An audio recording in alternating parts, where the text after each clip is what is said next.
They weren't random, they were assignments. They'll tell you it was just coincidence, that she just happened to enter your life, that he just accidentally broke your heart, that those friends who ghosted you, that was just life. Move on. But that's not the truth, that's the story people tell themselves to avoid looking deeper. Carl Jung didn't believe in randomness. He believed in patterns, archetypes, soul contracts. He believed that life doesn't happen to you. It reveals you.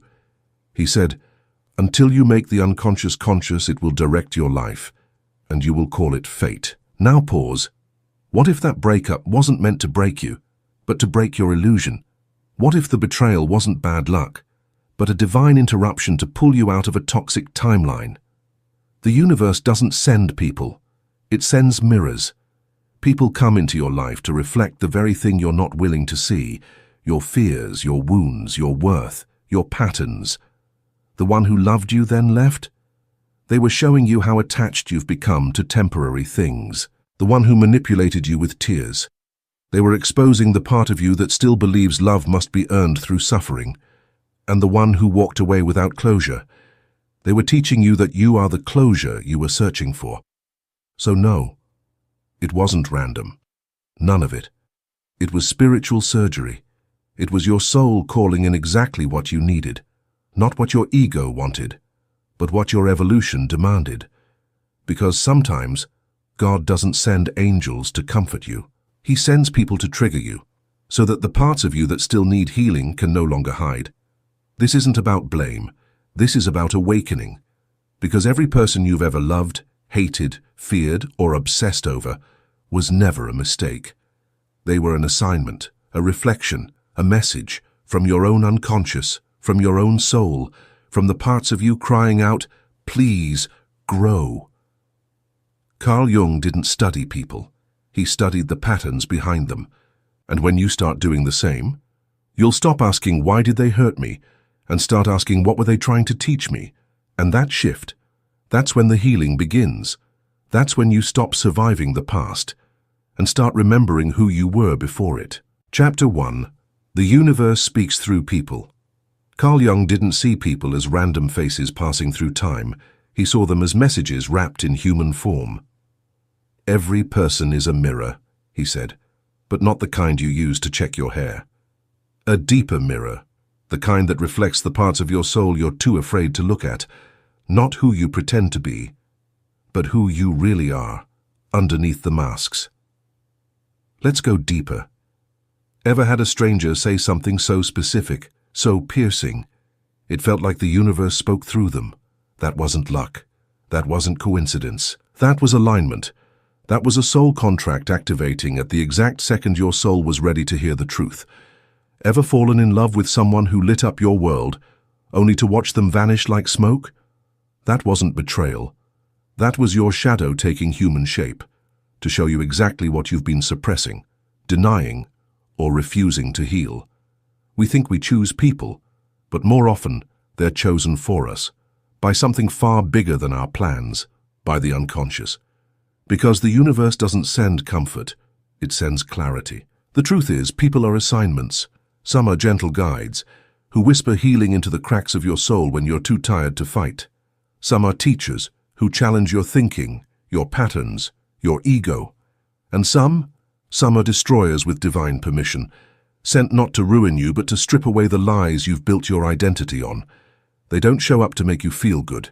They show up to make you see, to make the unconscious conscious, to bring the pain to the surface, so it can finally be transformed. Carl Jung believed that until you face what's within, the world outside will keep sending people to trigger it. Because your soul doesn't want comfort. It wants truth. It wants freedom. It wants wholeness. And sometimes the only way to get there is by walking through the fire someone else lights. But here's the secret most people never realize. The more you heal, the less chaotic the people you attract become.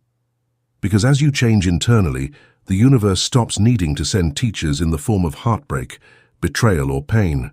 Heal the wound, and the mirror changes. So the next time someone walks into your life, ask yourself, what part of me are they reflecting? What lesson are they here to teach? What truth are they unlocking within me? Because if you're brave enough to ask those questions, You'll stop labeling people as mistakes and start honoring them as messengers, even the painful ones. Chapter 2. They arrive when you're ready to grow. Have you ever stopped to think that every person who's ever entered your life didn't just walk in? They were sent. Carl Jung didn't believe people appeared in your life by coincidence. He believed they were mirrors, not of your surface desires, but of your deepest unconscious truths. Not everyone you meet is there to stay.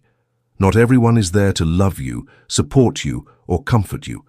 Some are there to expose you, to awaken you, to trigger the part of your soul that's been asleep for too long. Let me explain. You meet someone, a stranger, and they say one sentence that shakes your reality, as if the universe used them as a mouthpiece, as if their presence activated something ancient in you. That's not luck. That's not chance. That's a soul contract coming to life. An agreement your soul made long before your mind could understand it. Now flip the page. Someone enters your life and you fall in love. It feels magical, but slowly it turns to chaos. You're left heartbroken, confused, doubting your worth. Why? Because that person wasn't sent to complete you. They were sent to reveal you, to shatter your illusions, to crack open the false identity you've clung to for years. Carl Jung called this the work of the shadow. He believed that every part of yourself you refuse to face, every pain, every fear, every lie, gets projected outward. And guess what? The people you meet, they pick up those projections. They become your mirror, showing you everything you've denied. The people who irritate you the most often reflect the very traits you haven't accepted in yourself. The people you obsess over often hold the emotional wounds you've left unhealed. And the people you fear losing the most often point to the void you've been too scared to fill alone.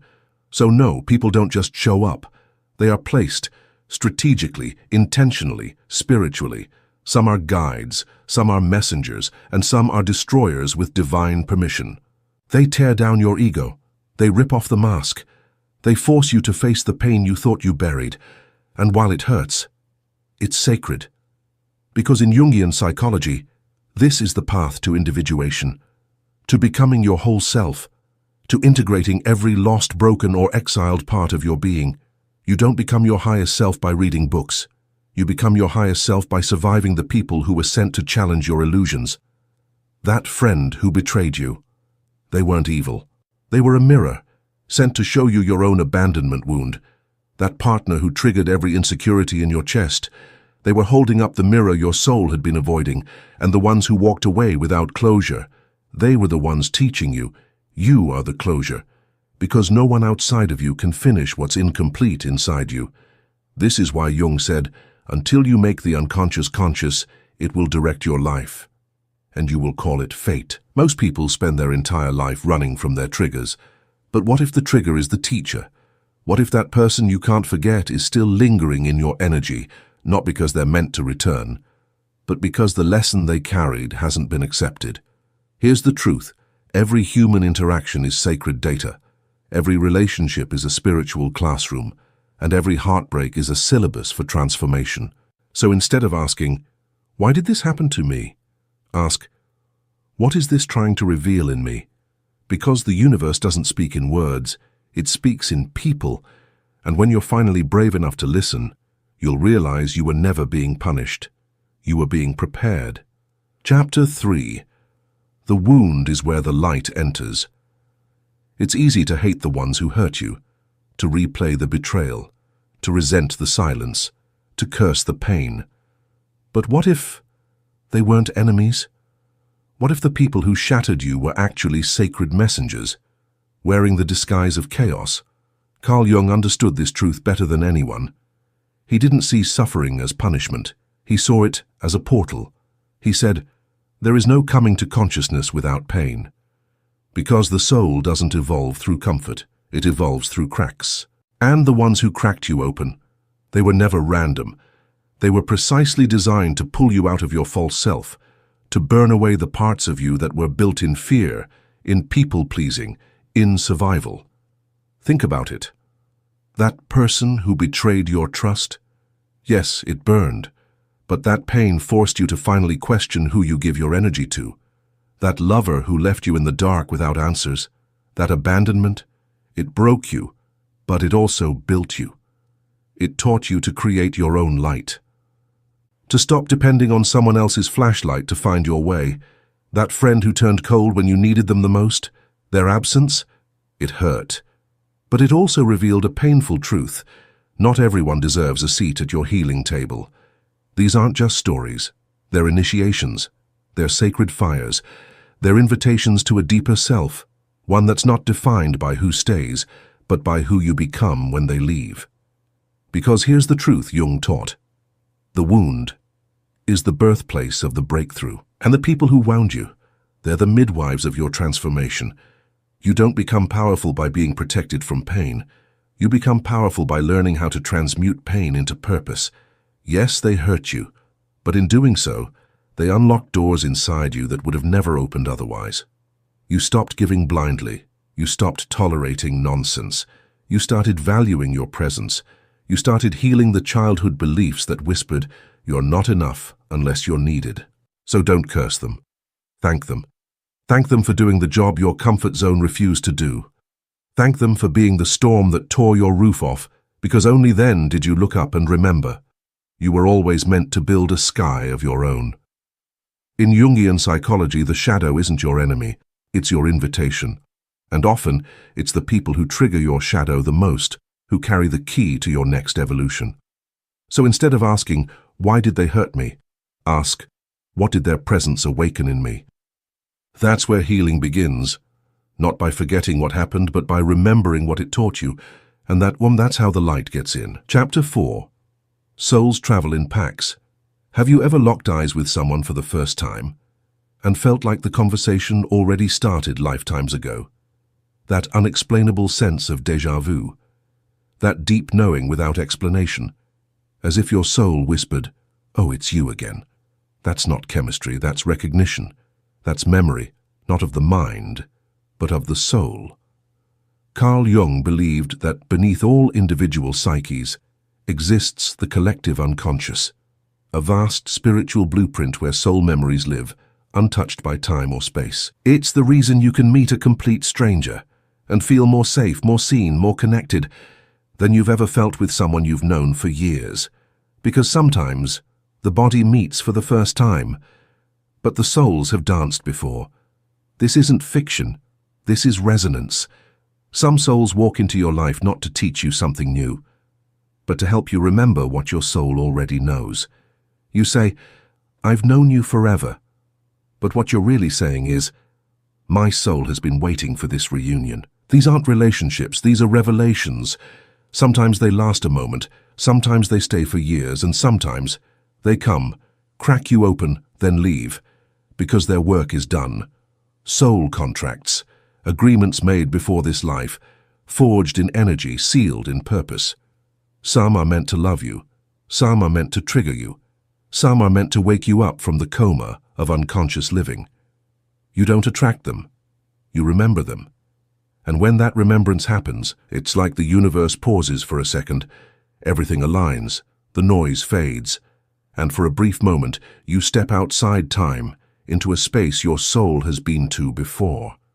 Jung understood this deeply. He didn't just study minds, he studied timeless bonds. He said, "The meeting of two personalities is like the contact of two chemical substances. If there is any reaction, both are transformed." And that's exactly what these soul meetings do. They transform you, not always gently, not always beautifully, but always spiritually. Because the soul doesn't crave consistency, it craves growth, and growth often comes wrapped in people who make you feel both completely safe and dangerously awake at the same time. So when you meet someone and everything inside you says, "Something about you feels eternal," trust it. That's not fantasy. That's a contract unfolding. It's the universe reminding you, you're not alone in this journey. You're traveling in a soul pack, scattered across timelines, reunited through purpose, woven together by destiny. These connections are sacred. Honor them, even the ones that ended in tears, because even if the ending was human, the meeting was divine. Chapter 5. Some stay, some teach, some leave. Not every soul that walks into your life is meant to walk with you forever. And that's not failure, that's design. That's soul architecture. Some people come like cherry blossoms, delicate, breathtaking, but brief. Their beauty lies in their impermanence. They show you magic, then disappear with the wind, not to hurt you, but to remind you, nothing truly beautiful can be possessed, only experienced. Then there are those who arrive like storms, unpredictable, violent, raw. They don't ask for permission. They shatter your old self to pieces. But when they leave behind clarity, strength, and foundations you never had before. And then there are the roots, the invisible ones, the souls who don't always say much, but they hold you quietly in your darkest hours. They stay beneath the surface, carrying your weight when you forget how to stand. Carl Jung believed that every soul we meet plays a symbolic role, that there are no coincidences, only inner projections meeting outer reflections. Your visions will become clear only when you can look into your own heart. Who looks outside dreams. Who looks inside awakes. And relationships, all of them, are invitations to wake up. But here's the trap most of us fall into. We try to make everyone permanent. We cling to cherry blossoms and expect them to grow roots. We beg the storm to stay, even though its work is already done. We confuse teachers for soulmates and lessons for lifelong contracts. But the universe doesn't work that way. It sends people based on your level of consciousness. And once the message is delivered, they might leave, because the mission is complete. Don't resent that. Honor it. Because what matters most is not how long someone stayed, but what they activated in you while they were here. Did they awaken your self-worth? Did they mirror your wounds? Did they make you feel seen in a way you had forgotten? That was the purpose. Every soul encounter is an echo of something bigger. A pattern unraveling, a subconscious script rewriting itself, a new version of you being born. So instead of asking, why didn't they stay, ask, what part of me did they help me find? Because maybe the friend who ghosted you taught you not to beg for loyalty. The lover who disappeared without goodbye taught you the power of self-closure. The mentor who disappointed you taught you to stop worshipping people and start trusting your own wisdom. This is not abandonment, this is spiritual redirection. Because when you chase those who were meant to leave, you delay the arrival of those who were meant to stay. So let them go, with love, with gratitude, with understanding. Not every chapter needs a villain. Some people exit your life peacefully because the soul's agreement was already fulfilled, and the more you honor the exit, the more aligned the next arrival will be. Chapter 6. When it's done, let them go. Sometimes they don't explain, they just disappear. No warning, no final conversation, no apology, just silence. And that silence, it echoes louder than any goodbye ever could. It leaves you searching, replaying, rereading old messages, overthinking every moment, trying to find the one thing you could have done differently, as if closure is something they owe you, as if their absence is a debt you must collect. But the truth? They didn't leave without a reason. They left because their role was fulfilled. Their presence served its purpose. Their scene in the movie of your life reached its final line. Carl Jung said it with piercing simplicity. What you resist persists. That means the more you fight to understand why they vanished, the more you trap yourself in a loop of obsession, of grief, of trying to rewrite a chapter that's already closed. The pain isn't always because they're gone. The real pain is your resistance to accept that they were never meant to stay. We grow up believing every connection must last.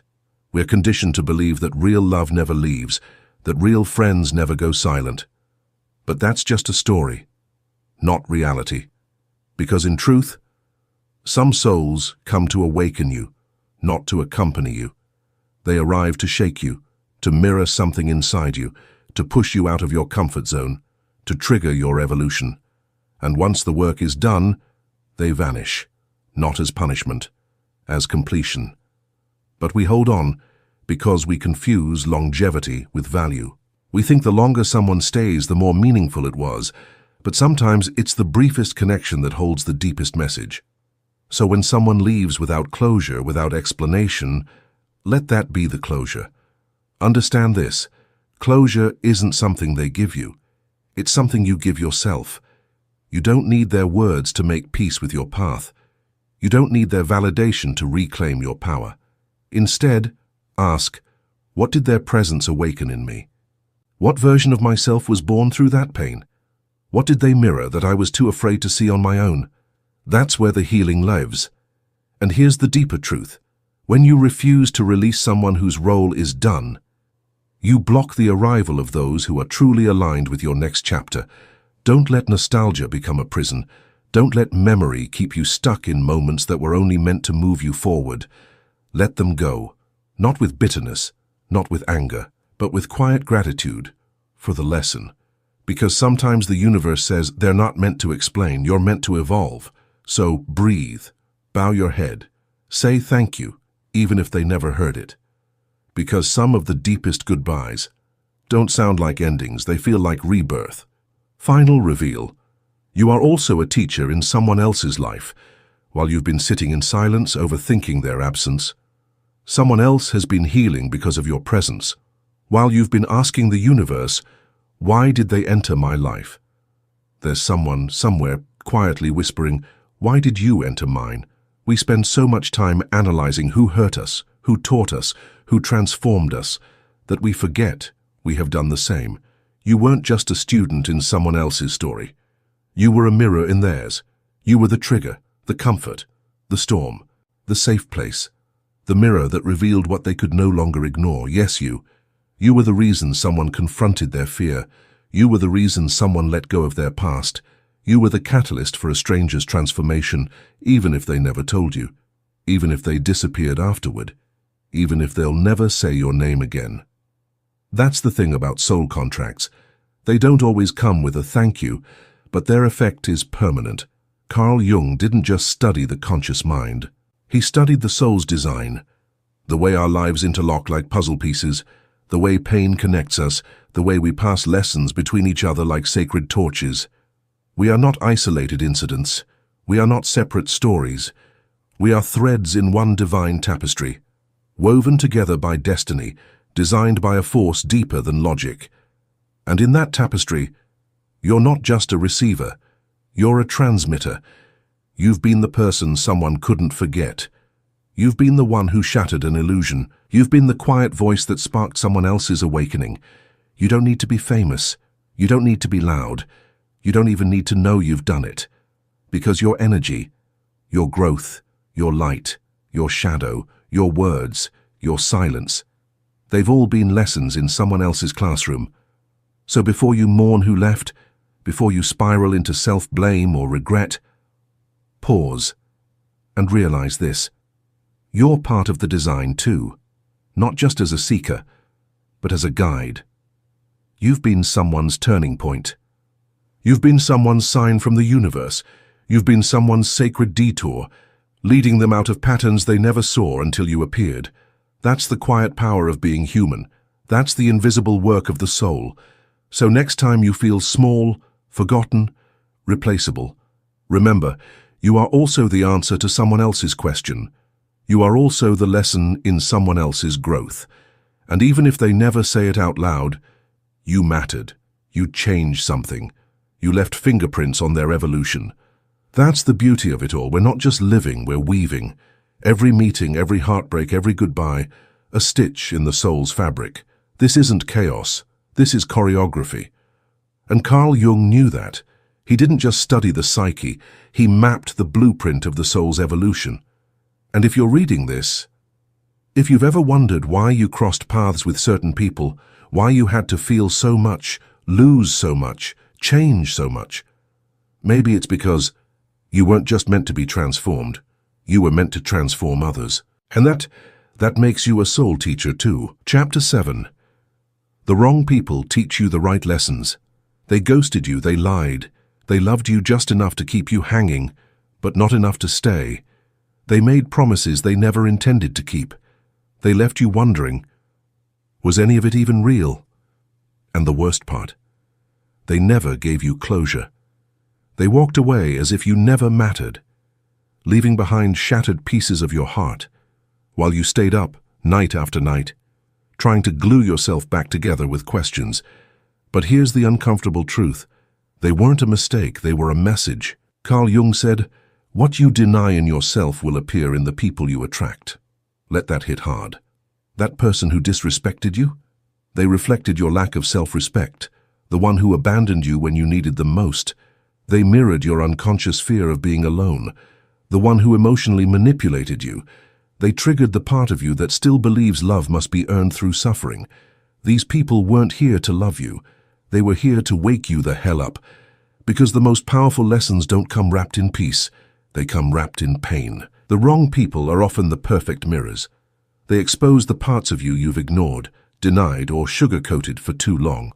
And while your ego calls it betrayal, your soul calls it breakthrough. You didn't lose them. You found yourself. You found the version of you that tolerates too much. You found the unhealed wounds still begging to be seen. You found the inner child still waiting for someone to choose them first. And now that the mirror has shown you what's bleeding, you have two choices. Keep blaming the mirror or finally start healing the wound. You see, it's easy to say, why did they hurt me? But the real question, the healing question is, what part of me allowed it? Because when you take radical responsibility, you reclaim your power. No more victim stories. No more blaming them. No more waiting for closure from someone who was never capable of giving it. You're not weak for trusting them. You're not foolish for loving deeply. You're human. But now, you're becoming conscious. And Jung always emphasized this. There is no coming to consciousness without pain. This pain you feel? It's not a setback, it's a doorway to boundaries, to self-worth, to emotional mastery, because the lesson they carried wasn't about them. It was always about you. So stop trying to get back what broke you. Stop replaying old memories like they'll suddenly change. Instead, ask what the universe was trying to show you through them. Because when you finally get the lesson, you'll stop attracting it in different bodies. That's the gift of the wrong people. Chapter 8. Energy doesn't lie. Souls feel before minds understand. Before your mind forms a thought. Before your ears catch a word. Before your eyes lock into someone else's gaze. Your soul has already decided how it feels. And that feeling? It isn't random, it's resonance. Have you ever met someone and instantly felt heavy, like a fog entered the room?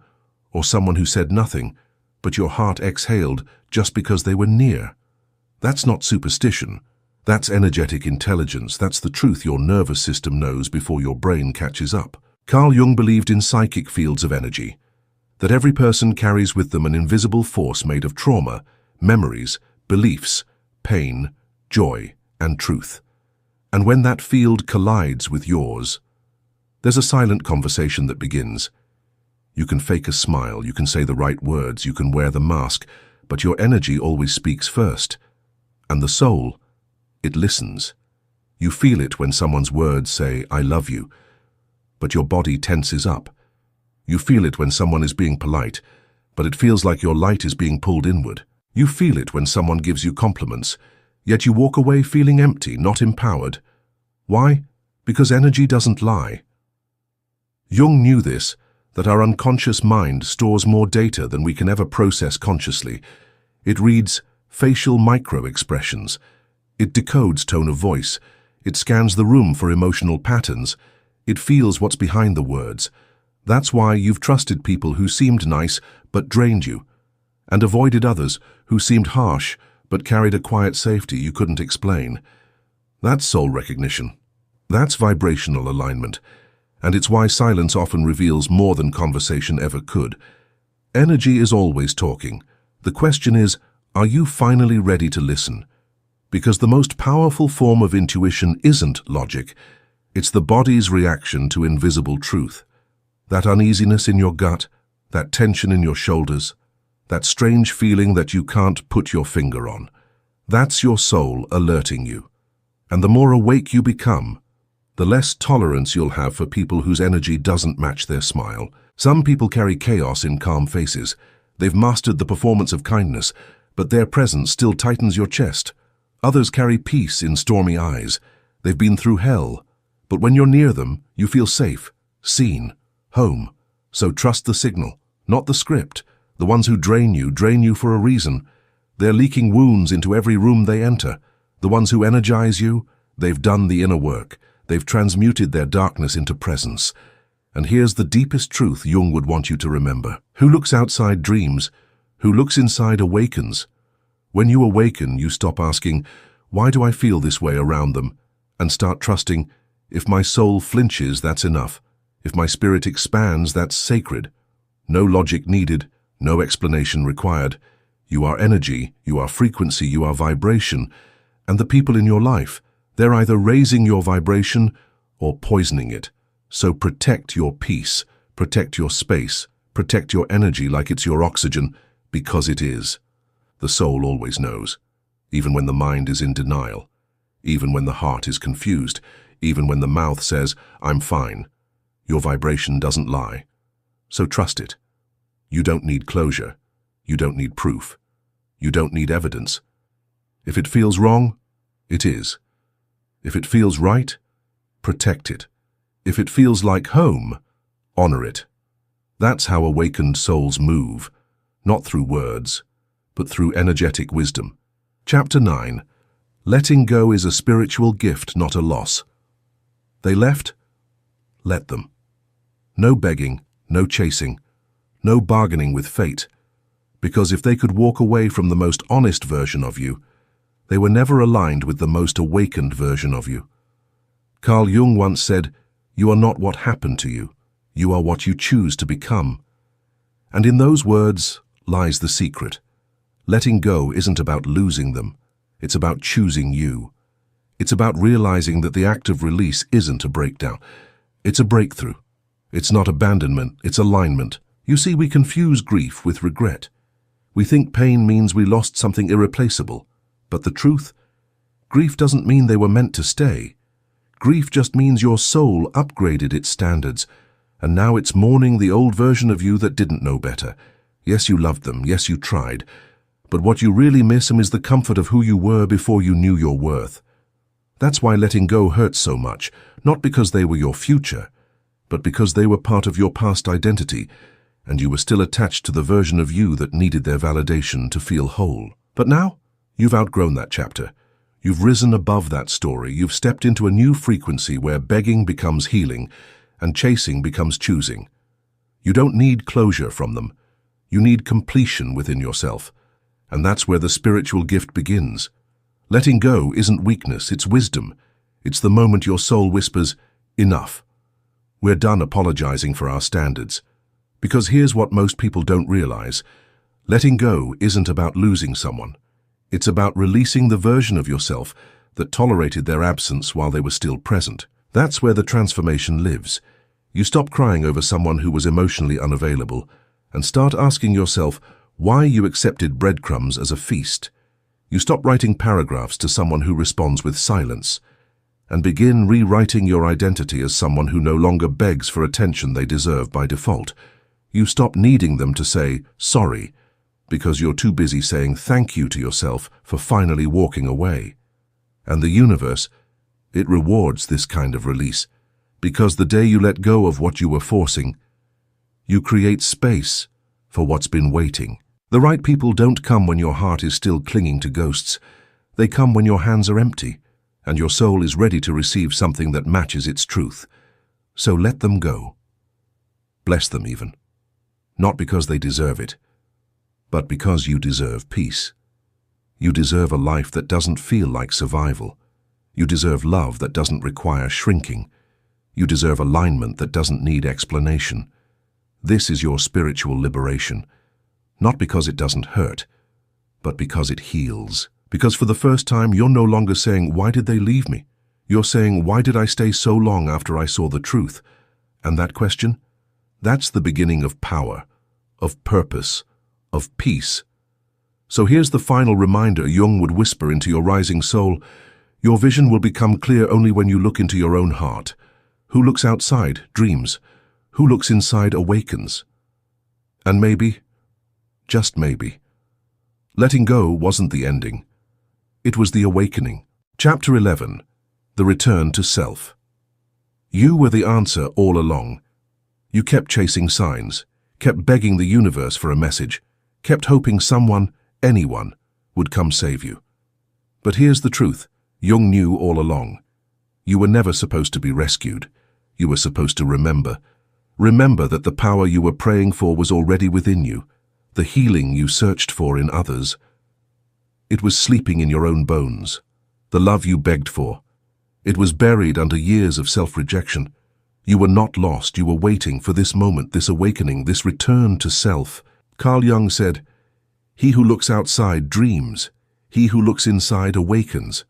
And now, you're awakening. You've stopped asking broken people to reflect your wholeness. You've stopped assigning your worth to how lovable you were to others. You've stopped mistaking attention for connection. And for the first time, you're listening to your breath, to your boundaries, to your own soul whispering, "Welcome home." Because that's what healing really is, a return, a remembering, not of who the world told you to be, but of who you always were before the world interrupted. You're not rebuilding, you're revealing. You're unlearning everything that made you forget your own divinity. All those nights you thought were breakdowns, they were rebirths. Every time you cried for someone to choose you, that was your soul begging you to choose yourself.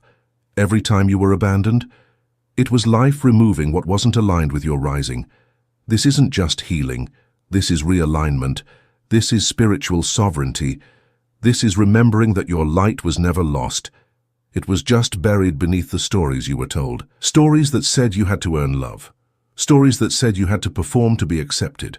Stories that said your softness was weakness and your silence was strength. But now you rewrite the script. Now you get to say, "I don't chase, I attract. I don't beg, I breathe. I don't need fixing. I needed space to remember my wholeness." Because you were never broken, only buried. And now that you've cleared the debris of your past, you can finally rise, fully, unapologetically, as the version of you that was waiting on the other side of pain. This is the return to self, to soul, to sovereignty. Not loud, not dramatic, but powerful in its stillness. You don't need applause to prove your healing. You don't need validation to confirm your growth, because you can feel it, in your peace, in your boundaries, in the way you no longer tolerate what used to tempt you. You're not who you were, and thank God, because that version of you was built in survival. But this one is built in truth, and the truth is, you were the answer all along. Chapter 12. The most powerful love is the one you give yourself. You kept searching for it, in their words, in their arms, in their validation. But the love you were chasing was never theirs to give. It was yours to remember. Carl Jung said, "Loneliness does not come from having no people around you, but from being unable to communicate the things that seem important to you." And that's what broke you, not the absence of people, but the absence of connection with yourself, with your truth, with the sacredness of your own heart. You weren't unloved. You were disconnected from the source within you. You begged for their attention, but ignored your own reflection. You watered their soul. While leaving yours to dry out in silence, you posted quotes about self-worth, but secretly hoped someone would read between the lines and finally see your pain. But now the pretending ends. Now the awakening begins. Because here's the truth no one told you. The most powerful love is the one you give yourself. Not the romance, not the validation, but the love that says, "I am enough even when I'm alone." The love that lets you take yourself on walks and not feel lonely. That lets you cry without shame. That lets you sit in silence and feel whole. This isn't ego. This is remembrance. You're remembering how sacred your presence is, how wild your heart is, how no one's absence can ever erase your existence. You're remembering that being loved by them was never the point. Being loved by you, that's where the healing lives. That's where the peace begins. Because the day you stop begging to be chosen is the day you realize you already were. You were chosen by the divine, by the breath in your lungs, by the fire in your belly. You are the soulmate you've been waiting for. So love yourself the way you kept loving them. Stay with yourself the way you stayed through their storms. Fight for yourself the way you fought for their potential. This is not the lonely path, this is the legendary one, because when you finally come home to yourself, the right ones will come, not to complete you, but to celebrate you. Because whole souls don't attract chaos, they attract mirrors of their light. So the next time you crave their message, send one to yourself. The next time you hope they show up for you. Not just with flowers or words, but with truth, with boundaries, with protection. Because no one else can give you the kind of love that feels like peace in your nervous system. The world will keep spinning, people will keep leaving. But you've finally arrived, and that's more than enough. Because the most powerful love story is the one where you choose yourself and never abandon again. Read this slowly. The people who entered your life, they weren't random, they weren't distractions, they weren't mistakes. They were divine detours, whispers from the universe in human form. Each one arrived with a mirror, and whether they stayed or shattered you, they shaped you. Some triggered your awakening, some tested your self-worth, some taught you how to let go with grace, and some taught you how to finally choose yourself. They weren't your forever, but they were your becoming. Carl Jung once wrote, "The privilege of a lifetime is to become who you truly are." So here's your invitation. No, your initiation. Stop chasing closure. Start claiming clarity. Stop asking, why did they leave me? And start asking, what version of me did they activate? And what part of me did they leave behind that I still need to integrate? Because this journey, it was never about losing them, it was always about finding you. You didn't get abandoned, you got assigned to a higher frequency. You didn't get rejected, you got redirected back to yourself. So now, it's your turn. No more shrinking to fit someone's comfort zone. No more begging for the love you already give so freely.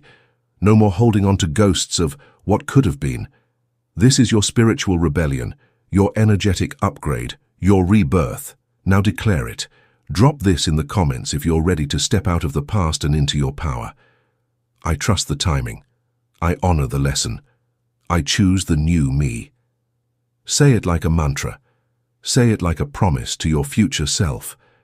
Because your healing isn't just personal, it's generational, it's cosmic, it's real. Now listen. If this message cracked something open in you, if it stirred your soul, if it reminded you that your pain wasn't punishment but preparation, then don't just like, don't just subscribe, stay awake. Because this channel, it's not about going viral, it's about going inward. Not for numbers, but for truth, not for attention, but for alignment. So before you go, share this with someone who thinks they're broken. Let them know they're becoming. Tag the one who thinks it was just heartbreak. Remind them it was a soul upgrade. And for the version of you that's still healing quietly behind the scenes, just know you're not behind, you're not lost, you're just remembering, and your return to self starts right now.